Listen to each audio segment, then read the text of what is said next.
bana kini bana poto serviteur na bino yo na chino basusu pembe ola osiliki kamosika ngwa mingi ba nouvelle nanga makambo nanga makambo ba ninga misusu ba artiste Congo Makambo TV Congo Makambo TV si tu es biso makambo bien ya ba musicien Congo Makambo si tu es biso information actualité kitoko kozala Congo Makambo TV Bulanda actualité tout molingaka théâtre musique football en tout cas Congo Makambo TV vous même Congo Makambo Chéri Copertos B57 osanga orgueil osanga na yo orgueil nyonso eza na kati ya Congo Makambo ene biso bakoko babikwaka banzongi banzelele Congo Makambo Congo Makambo TV ebiso ba réalité Congo Makambo formation ba source bazozo ba formation ba source atwa Congo Makambo ninga lobeate chochocho mboka na yo vumela merci beaucoup na bandeko nyonso bona na biso na ba chaîne YouTube na bino Congo Makambo TV et puis Congo na Africa Telema TV même les serviteurs na bino Chéri Copertos oyo asali na bino mosala okosepelaka à travers le monde entier et puis Dimitri Bongania wana bato ya papa Bongania asepeli na caméra lobi na ebenga nauti tournage ya président Mayo naye kolela papa oyo papa moko ya moboto papa oyo azala koyambi oyo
oyo na kombo ya Jino Basuso pembe. Ola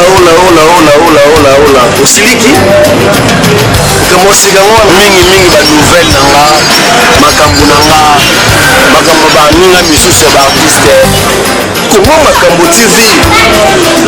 Congo Makambo TV si tu es biso makambo bien ya ba musicien Congo Makambo si tu es biso information actualité kitoko kozala Congo Makambo TV ulanda actualité tout molingaka théâtre musique football en tout cas Congo Makambo TV vous là Congo Makambo chéri Copertos dessin set osanga orgueil osanga na yo orgueil nyonso eza na kati ya Congo Makambo ena biso batoko babikwaka banzongi banzelele Congo Makambo TV ebiso baréalité Congo Makambo formation basource basource baformation basource atoka Congo Makambo ninga lobeya te